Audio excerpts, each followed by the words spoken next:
She told him she was pregnant, but didn't expect her husband to do this.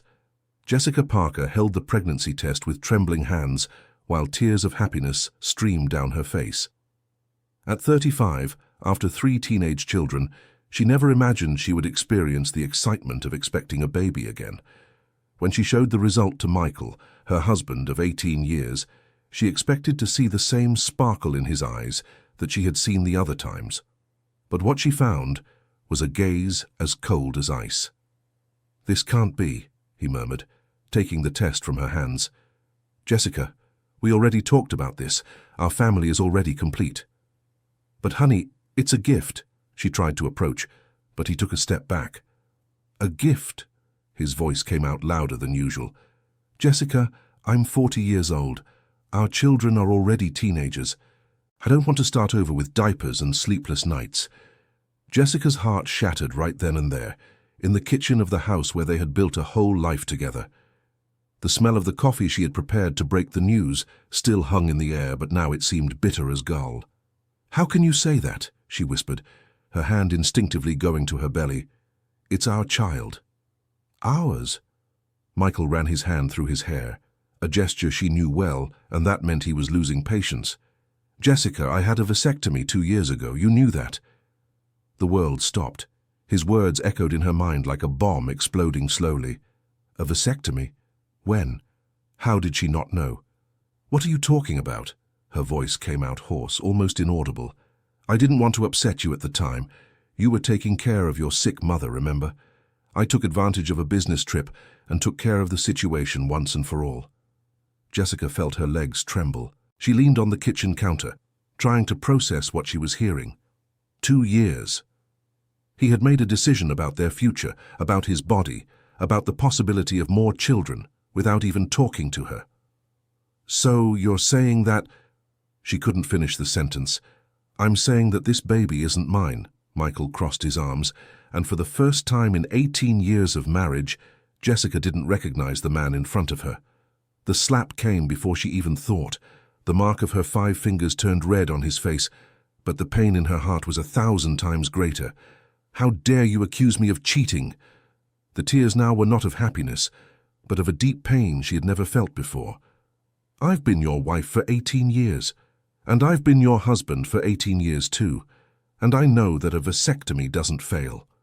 "It can fail," she shouted. "Any doctor would tell you that. Jessica, stop the fantasy. You need to decide what you're going to do about this situation. And decide quickly." His tone was final, as if he were talking about cancelling a magazine subscription, not about the future of a child. Jessica watched him grab the car keys and head for the door. "Where are you going?" "To work. Some people still have responsibilities to fulfill." The door slammed shut, leaving Jessica alone in the kitchen. She slid down the wall until she sat on the cold floor, hugging her knees. The pregnancy test had fallen to the ground, and she picked it up carefully as if it were the most precious thing in the world. 2 pink lines. There was no doubt. The sound of the front door opening startled her. For a moment she thought Michael had returned, but it was Ethan, her 17-year-old son, coming home from school early. "Mum?" He appeared in the kitchen and found her on the floor. "What happened? Why are you crying?" Jessica quickly wiped away her tears and put the test in her pants pocket. "It's nothing, son. Just a silly argument with your dad." Ethan helped her up. He was a tall, strong young man, but he had gentle eyes like hers. He had always been the most observant of the 3 children. "Mum, you two never argue.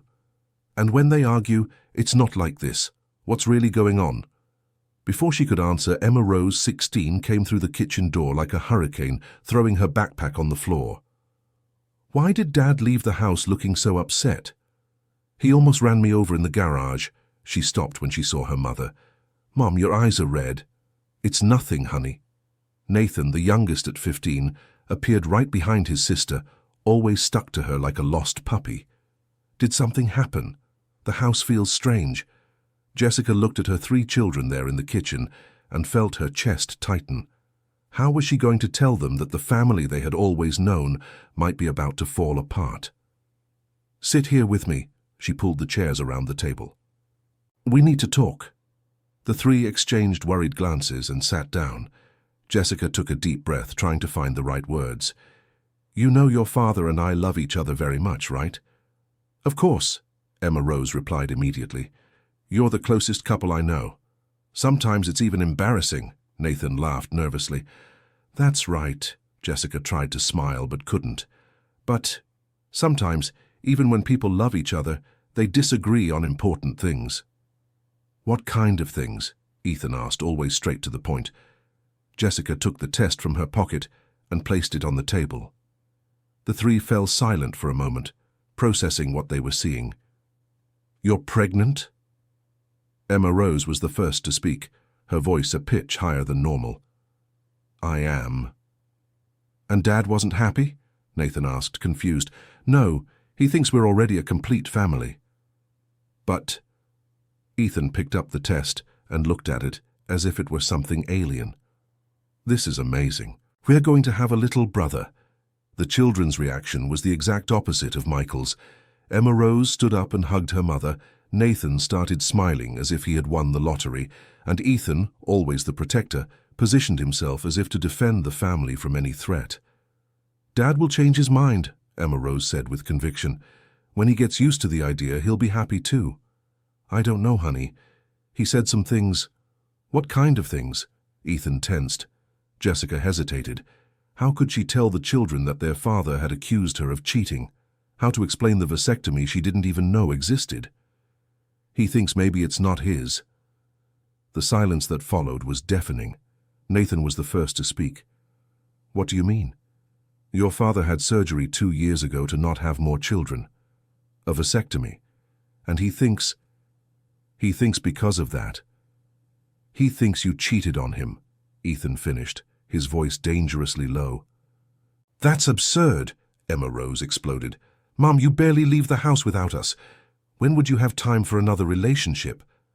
"I know it's absurd, honey, but he's convinced the surgery makes it impossible to have children." "Let's look it up." Ethan was already grabbing his phone. "I'll see if a vasectomy can fail." As he typed, Jessica watched her children.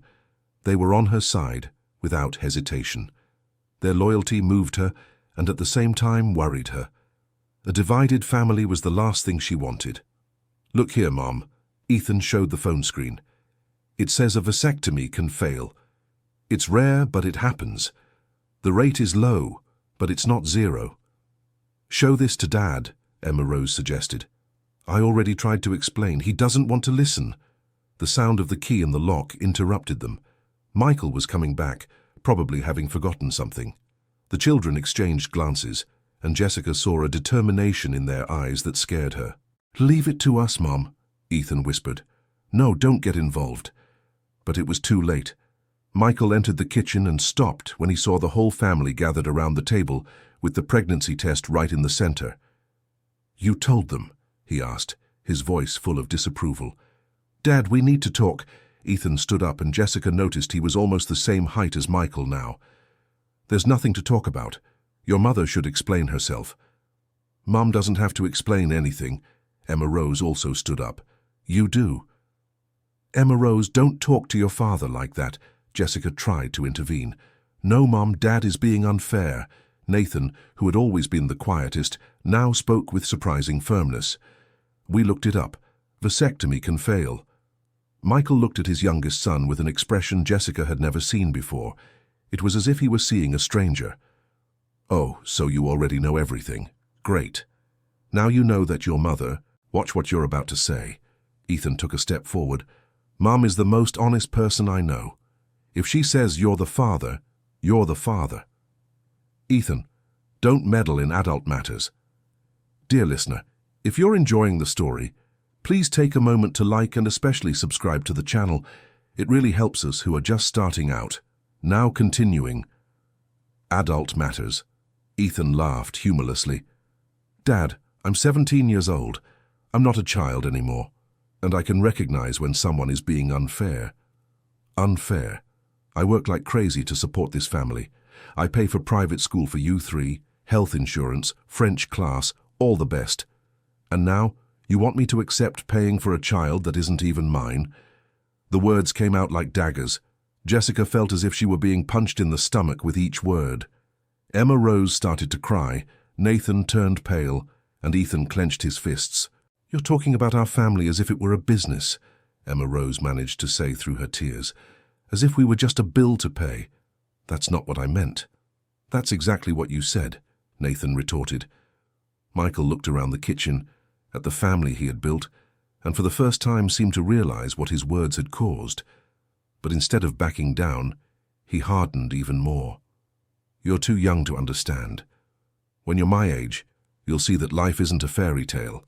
"Life really isn't a fairy tale," Ethan agreed. "But it doesn't have to be a nightmare either. And that's what you're making our family." Michael pulled out a chair and sat down heavily. Suddenly, he seemed older, more tired. "You don't understand the pressure I'm under. I work 12 hours a day, deal with stress you can't even imagine. And now, when I was finally seeing a light at the end of the tunnel, with you all growing up and becoming independent, this happens." "That has a name, Dad." Emma Rose wiped her tears. "It's our brother or sister." "We don't know if it's our sibling," Michael murmured. "Stop saying that," Nathan exploded, surprising everyone. It was rare to see the youngest lose his temper. "Mom has never done anything wrong in her life. She doesn't even leave the house without us. How can you accuse her of cheating?" Jessica looked at Nathan with pride and gratitude. Her youngest son was defending her with a courage she herself couldn't muster at that moment. "Nathan is right," Ethan supported his brother. "Mom, tell me one day last week that you went out alone," Jessica thought. In truth, she rarely went out alone. Her routine was home, work at the accounting office, home, sometimes the grocery store or some activity with the kids. I almost never go out alone." "See?" Emma Rose looked at her father defiantly. "When would Mom have time to have an affair, between picking us up from school and making dinner?" Michael fell silent, but Jessica could see the thoughts racing through his head. Even when confronted with logic, he seemed determined to hold his ground. "There are 1,000 ways a person can have an affair," he said finally. "Dad!" the 3 children shouted at the same time. "Enough!" Jessica stood up. "I won't stay here listening to you disrespect me in front of our children." She grabbed her purse and headed for the door. "Where are you going?" Michael asked. "To my sister's house. I need to think." "Mom, we're coming with you." Ethan stood up. "No, you stay here. This is between me and your father." Jessica left the house with a broken heart. As she got into the car, she saw through the kitchen window her 3 children still arguing with Michael. For a moment, she felt proud of them. But soon, the sadness returned. What kind of family had they become? The drive to Amanda's house, her younger sister, gave her time to think. In 18 years of marriage, she never imagined she would go through something like this. Michael had always been a hard-working man, dedicated to his family. A bit stubborn, perhaps, but never cruel. What had changed? Amanda lived in a small apartment in downtown Denver, in the same neighborhood where they had grown up. When she opened the door and saw her sister's state, she immediately pulled her inside. "What happened? You look like you've seen a ghost." Jessica told her everything. About the pregnancy, about the secret vasectomy, about the accusations. Amanda listened in silence, but Jessica could see the anger growing in her sister's eyes. "He had a vasectomy without telling you?" Amanda exploded when she finished. "Jess, that's outrageous. How could he make a decision like that on his own?" "I didn't know, Mandy. I swear I didn't know." "And he still has the nerve to accuse you of cheating?" Amanda started pacing back and forth in the small living room. "Men are a species I'll never understand. I don't know what to do. He wants me to not have the baby." "And you? What do you want?" Jessica placed her hand on her belly, where there was still no visible sign of the pregnancy. "I want to have my baby. It's a gift, Mandy. I'm already 35. Maybe this is my last chance." "Then that's what you're going to do, with or without his support." "But what about the family? And the boys? They don't deserve to see their parents splitting up." "Jess, the boys are already seeing their father mistreat you. Do you think that's better?" Amanda was right. The children were already suffering from the situation. Maybe a separation wouldn't be worse than living in an environment of hostility. "You can stay here as long as you need," Amanda offered. "The sofa isn't very comfortable, but—" "Thank you, but I can't run away forever. I have to face the situation." Jessica's cell phone rang. It was Ethan. "Mom, where are you?" "Mom, where?" Dad left again and slammed the door. "Emma Rose is crying and Nathan is worried." "I'm at Aunt Mandy's house. Are you all right?" "Physically, yes. But Mom, the situation here is heavy. Dad is acting like you're a stranger." "I'll be back soon, son." "You don't have to come back for our sake. We understand if you want to stay away from him for a while." Ethan's maturity surprised her. At 17, he already understood more about relationships than she had imagined. "I love you." "We love you too, Mom, and we want you to be happy, with or without Dad." When she hung up, Jessica had tears in her eyes. Her children were on her side, but that didn't make the situation any less painful. "What are you going to do?" Amanda asked. "I'm going to do the paternity test." "Jess." "No, Mandy. It's the only way to prove to him that he's wrong. And when the test comes back positive, he'll have to apologize on his knees." "And if he doesn't?" Jessica thought about her sister's question. What if Michael, even when confronted with scientific proof, continued to be cruel? What if the problem wasn't really about the baby's paternity, but about something deeper? "I'll find out when I get there." The next day, Jessica made an appointment with the obstetrician. She wanted to confirm the pregnancy officially and talk about the paternity test. Dr. Robert Wilson was an experienced doctor who had followed all 3 of her previous pregnancies. "Jessica, what a wonderful surprise," he greeted her in his office. "It's been a while since I've seen you here." "Doctor, I'm pregnant again." "Really? How wonderful. Michael must be over the moon." Jessica's expression changed, and the doctor noticed immediately. "Did something happen?" She told him the whole situation, including the secret vasectomy and the accusations. Dr. Wilson listened carefully, taking notes. "First, let's confirm the pregnancy with a blood test and ultrasound. Then we'll talk about the paternity test." The blood test confirmed it. She was pregnant, approximately 6 weeks along. During the ultrasound, the doctor pointed to a small dot on the screen. "There is your baby, healthy and developing perfectly." Jessica looked at the screen and felt her heart tighten. Regardless of everything that was happening, there was her child growing inside her. "About the vasectomy," the doctor continued, "it's true the failure rate is low, but it's not zero. Especially if the procedure was done recently or if there were any complications during surgery. Michael had it done 2 years ago. It's possible there was a spontaneous recanalization. It happens in about 1% of cases. The paternity test will clarify everything, but Jessica, can I give you some advice, both as a doctor and as someone who has known you both for years?" "Of course." "Regardless of the result, you both need professional help to deal with this situation. It's not normal for a couple who has loved each other for so many years to reach this point of distrust and aggression." The doctor's words echoed in Jessica's mind on her way back home. Perhaps the problem was bigger than the pregnancy. Perhaps there was something going on with Michael that she hadn't noticed. When she got home, she found the front door open and heard voices coming from the living room. Upon entering, she was met with an unexpected scene. Michael was sitting on the couch talking to a woman she didn't recognize. "Jessica!" Michael stood up quickly. "This is Dr. Margaret Johnson. She's a psychologist." The woman stood up and extended her hand. She was a lady of about 60 years old, with graying hair and a kind expression.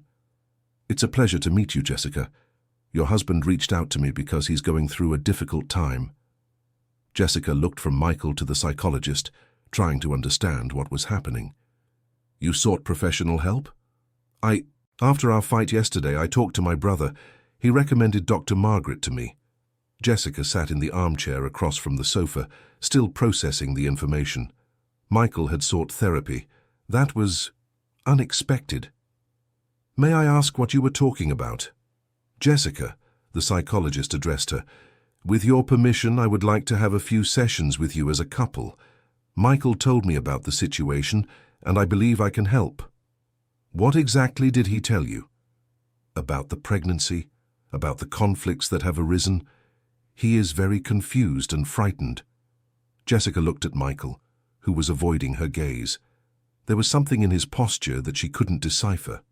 Vulnerability? Regret? "Michael, could you give us a moment?" the psychologist asked. "I'd like to speak with Jessica alone." He hesitated, but eventually got up and left the room. When they were alone, Dr. Margaret moved closer to Jessica. "He told me about the accusations he made, about his distrust regarding paternity. And what do you think about that? I think Michael is going through a very deep crisis. It has nothing to do with you or your faithfulness. It has to do with his own fears that go far beyond this pregnancy." "What kind of fears?" "Fear of aging, fear of starting over, fear of not being able to handle another child financially and emotionally. And above all, fear of repeating patterns from his past." "Patterns from his past?" "His father abandoned the family when Michael was 15 years old. He simply left home one day and never came back. His mother raised him and his siblings alone, with great difficulty." Jessica felt the world spin. She knew Michael didn't have a good relationship with his father, but she never knew the details. He always changed the subject when she asked about his family. "He never told me that." "Michael is very afraid of becoming like his father. And, in his mind, pulling away now is better than disappointing you later. But that doesn't justify the accusations he made." "Of course not. I don't justify it. I only explain. Michael knows he was cruel and unfair. He is deeply sorry, but doesn't know how to go back." "And do you think therapy can help?" "I believe so, but only if both of you are willing to work together, and only if you can be honest with each other." Jessica thought about the psychologist's words. Part of her wanted to punish Michael for all the suffering he had caused, but another part of her, the part that had loved him for 18 years, wanted to understand and help. Dear listener, if you're enjoying the story, please take a moment to like and especially subscribe to the channel. It really helps us who are just starting out. Now continuing, can I talk to him? Of course, but Jessica, regardless of what you decide to do as a couple, you need to take care of yourself and your pregnancy. Stress isn't good for you or the baby. Michael returned to the room with an apprehensive expression.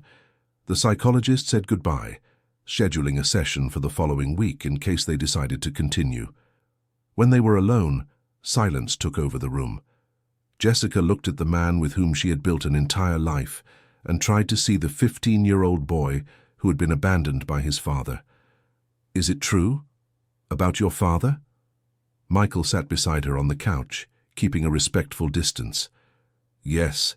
He left when my mother was pregnant with their 4th child, said he couldn't support the family anymore and disappeared." "Why did you never tell me?" "Because I'm ashamed. Ashamed to have that man as my father. Ashamed to carry the same blood as him." Jessica felt her heart tighten. All these years, Michael had carried this burden alone. "Michael, you are not your father." "How can you be sure?" He looked her in the eyes for the first time in days. "What if when this baby is born I decide I can't handle it? What if I do to you what he did to us? Because I know you. Because you raised 3 beautiful children and never showed any sign that you would abandon them. But I was younger, had more energy, more drive. Now you're scared. And you're transferring that fear onto me, accusing me of horrible things." Michael lowered his head. "I know I was cruel. I know I hurt you. Jessica, I don't believe you cheated on me. Deep down, I know you would never do that." "Then why did you say those things?" "Because it's easier to blame you than to face my own fears. If the baby weren't mine, I wouldn't have to deal with the fact that I'm going to be a father again at 40. His honesty hurt, but at the same time brought relief. Finally, they were talking for real. "And about the vasectomy, why didn't you tell me?" "Because I knew you would be upset. You always made it clear you wanted more children someday." "But Michael, this decision affects both of us. How could you make a decision like that alone? I know it was selfish of me, and when I found out you were pregnant, I panicked. How could it have failed? The doctor said the chance was minimal. Dr. Wilson said it can happen. It's rare, but it happens." Michael was silent for a moment. "Did you do the paternity test?" "I scheduled it for next week." "But Michael, regardless of the result will show that I'm the father," he interrupted her. "I know that. I always knew. Then why? Because I was terrified and preferred to attack you rather than admit my own cowardice. Jessica studied his face. There was sincerity there, but also a lot of pain. The man she loved was clearly going through a deep crisis. Do you really want to have this baby with me? I do. I'm scared, but I do. Jessica, you're the best mother I know, and our children are amazing. This baby will be too. And will you be able to handle sleepless nights at 40? I'll learn. With your help, and professional help if necessary. Jessica felt a tear roll down her face. It wasn't complete forgiveness, but it was a start. There's one condition. What? You're going to therapy, individual and couples, and you're going to be completely honest with me about everything, no more secrets. I accept, and you're going to apologize to the boys. They were very hurt by the things you said. I already did. I talked to them this morning, before the psychologist arrived. Ethan barely wanted to speak to me, but Emma Rose and Nathan were more receptive. And how did it go? Hard. They asked me questions I couldn't answer, about why I doubted you, about why I was being so cruel. And what did you say? The truth, that I was scared and took my anger out on the wrong person. Jessica nodded. It was a start. Michael, I will forgive you. Not today, maybe not tomorrow, but I will forgive you, because I love you and because I believe you can be better. I will be better, I promise. But if you disrespect me again, if you make unfounded accusations again, I will leave, and this time I'll take the children with me. The firmness in her voice surprised him. Jessica had always been a kind person, but there was a strength in her that he sometimes forgot. I understand. Now hug me. I'm pregnant, hormonal, and in need of affection. Michael smiled for the first time in days and pulled her into an embrace. It didn't solve everything, but it was an important first step. That evening, the children noticed the change in the atmosphere of the house. Michael made an effort to be affectionate with Jessica, and she, although still hurt, made an effort not to be cold with him. Are you going to stay together? Nathan asked during dinner. We're going to try, Jessica answered honestly. It won't be easy, but we're going to try. And the baby? Emma Rose wanted to know. The baby will be born and will be very loved, Michael replied, surprising everyone. By all of us. Ethan, who had been the most resistant to accepting his father's apology, finally relaxed. I still think you were very unfair to Mom. I agree with you, Michael admitted, and I'm going to spend a long time trying to make up for it. The following days were about adjustment. Michael and Jessica started couples therapy, and he also began individual sessions. The paternity test was done, although everyone already knew what the result would be. When the result came, confirming that Michael was indeed the father, he cried, not from sadness but from relief and shame. I was an idiot, he said to Jessica, holding the paper with the result. You were, but you're an idiot I love. The pregnancy progressed without major complications. Michael proved to be present and attentive, going to all the doctor appointments and helping with morning sickness. The children showed excitement about the baby's arrival, especially Emma Rose, who dreamed of having a little sister. But not everything was easy. During a therapy session 3 months after the pregnancy was discovered, Jessica finally let out all the pain she had felt. You accused me of the worst thing a husband can accuse a wife of, she said, tears flowing freely. You made me feel like I was a stranger, an enemy.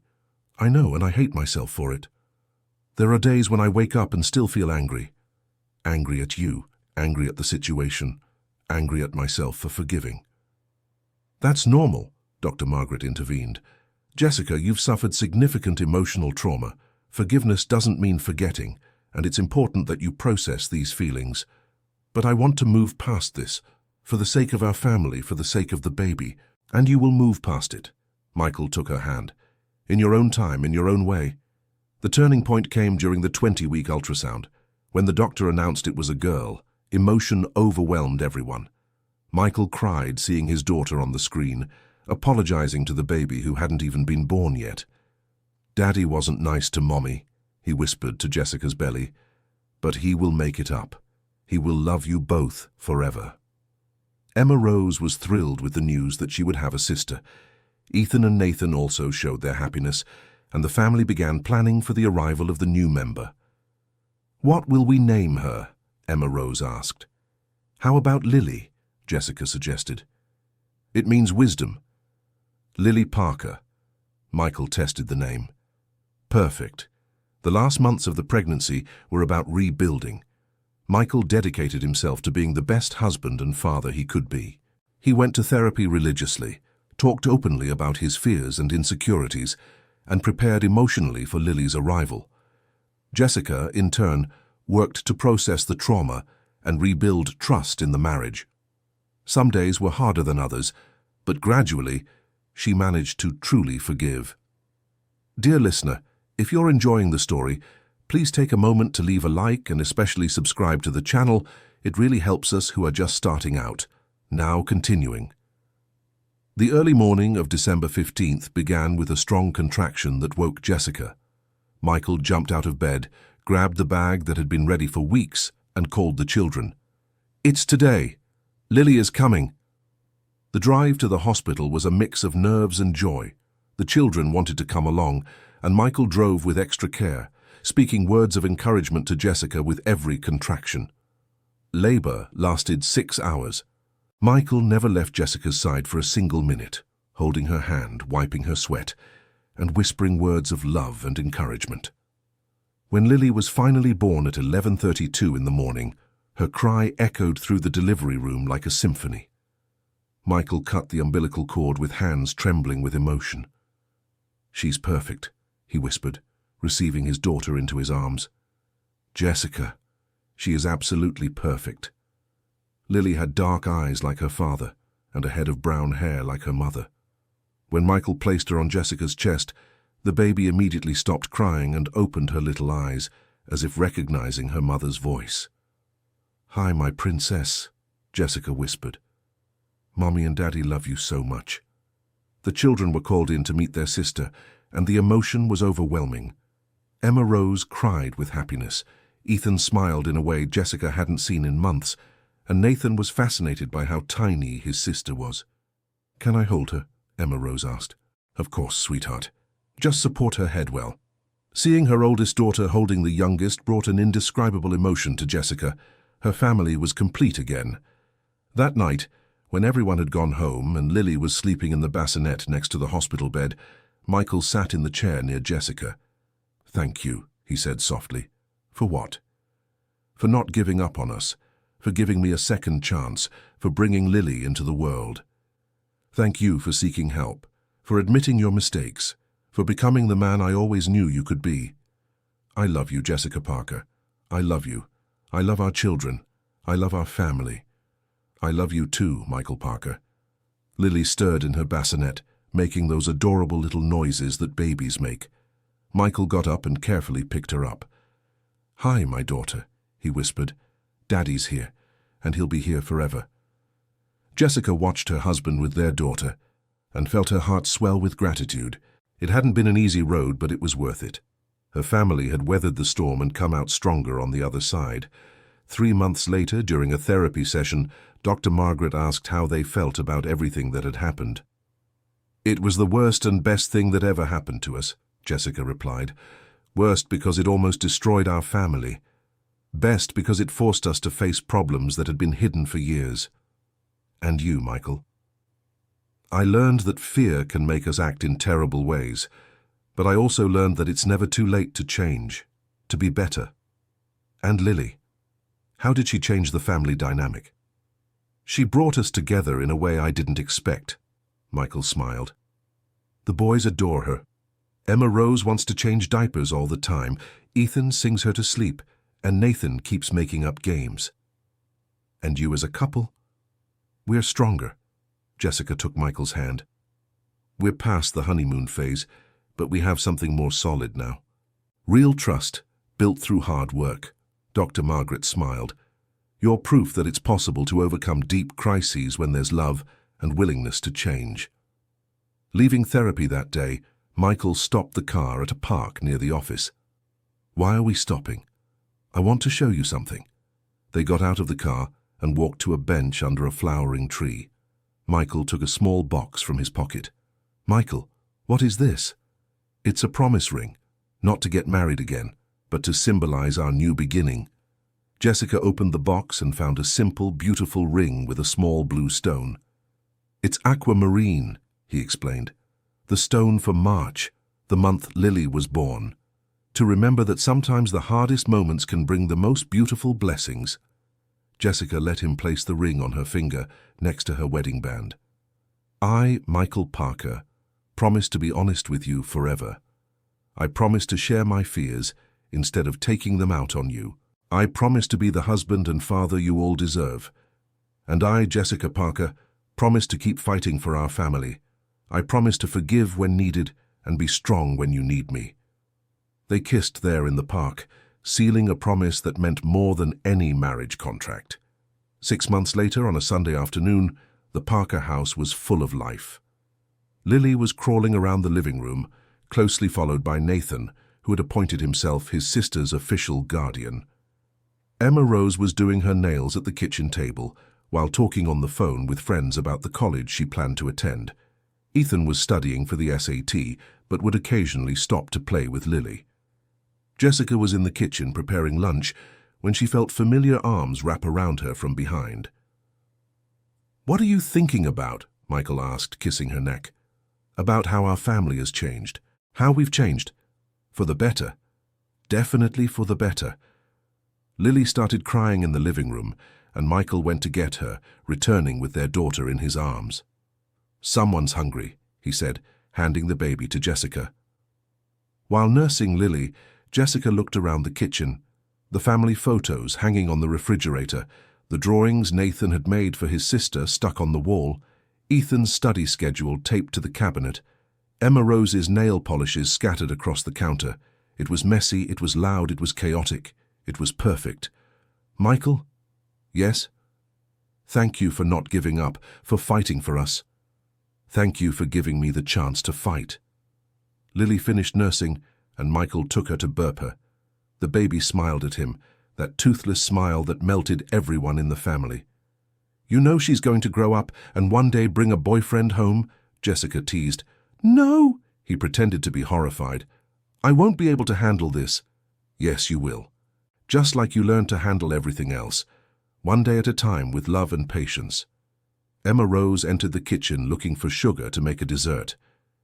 "Dad, Lily is growing up so fast. Soon she'll be walking and talking." "Don't remind me," Michael groaned. "Yesterday she was a tiny baby, today she's already crawling." "That's how it is," Jessica smiled. "Children grow up in the blink of an eye. That's why we have to cherish every moment." "Every moment," Michael repeated, looking at Lily and then at Jessica. "Even the difficult ones. Because sometimes the difficult moments are the ones that teach us the most." Ethan appeared in the kitchen, closing his study book. "Can I take Lily to the garden? It's a beautiful day and she loves being outdoors." "Of course, son. Just put her little hat on." Jessica watched her oldest son carrying his baby sister to the garden, followed by Emma Rose and Nathan.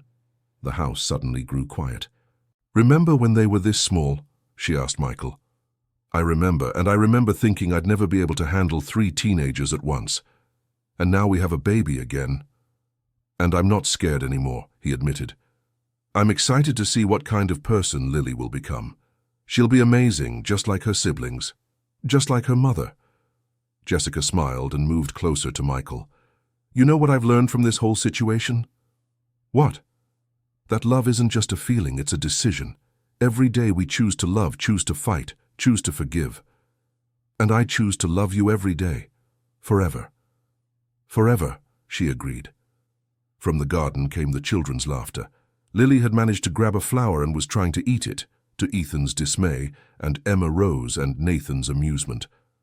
"I think we better go save our daughter," Michael laughed. "Let's go." They walked out to the garden holding hands, ready for another day of family adventures. It wouldn't be a perfect day because perfect days don't exist, but it would be a day full of love, and that was more than enough. On the porch, Jessica stopped for a moment to watch her family. Michael was teaching Lily to touch the flower petals without destroying them. Emma Rose was taking pictures with her phone. Ethan was reading aloud to his sister, who watched him with complete attention. Nathan was making up stories about the ants walking through the garden. Different ages, different personalities, different dreams, but united by love and the determination to care for one another. Jessica placed her hand on her belly, where there was no longer a baby growing, but where she still kept the memory of those difficult months that almost destroyed her family. And she felt gratitude. Gratitude for fighting when it would have been easier to give up. Gratitude for Michael seeking help when his pride told him not to. Gratitude for the children who supported them, even when they didn't fully understand the situation. Gratitude for Lily, who arrived like a storm, but brought renewal. "Mom," Emma Rose called her. "Come here, Lily is trying to say something." Jessica ran to where the family was gathered. Lily was in Michael's arms, making sounds that really seemed like attempts at words. "She's trying to say Daddy," Ethan observed. "No, she's trying to say Mommy," Emma Rose disagreed. "Guys, she's only 6 months old," Nathan laughed. "It's too early for real words." "It doesn't matter what she's trying to say." Jessica knelt beside Michael. "What matters is that she's growing. She's healthy. She's happy." Lily looked at Jessica and made a sound that definitely sounded like Mama. Everyone screamed with excitement at the same time. "It was Mommy, I heard it," Emma Rose cheered. "The first word," Ethan smiled proudly. "My little sister is a genius," Nathan declared. Michael handed Lily to Jessica, who kissed her chubby little face. "Hi, my love. Mommy is here, always will be. And Daddy too," Michael added, kissing his daughter's forehead. "And the brothers," Emma Rose completed. "Forever," Ethan assured. "Our family," Nathan summarized. As the sun set on that Sunday afternoon, the Parkers remained in the garden, enjoying the moment. They didn't know what challenges the future held, but they knew they would face them together. Because they had learned that family isn't about being perfect. It's about being present. It's about forgiving. It's about choosing love every day, even when it's hard. And most importantly, they had learned that sometimes the greatest gifts come disguised as the greatest challenges. Lily wasn't just a surprise. She was a miracle that taught them that true love has no age limits, no energy limits, no possibility limits. On the first page of Lily's album, Jessica Parker wrote, "To our daughter who came to remind us that it's never too late to start over, never too late to forgive, and never too late to be an even closer family." And below, Michael added, "Lily, you weren't just our fourth daughter. You were our second beginning." End of story. And you, what did you think of this story of overcoming and family love? Have you ever faced a similar challenge in your family? Share your thoughts and where you're watching from in the comments. Do you believe Jessica made the right decision in forgiving Michael? We would love to read your honest opinion about this story of new beginnings.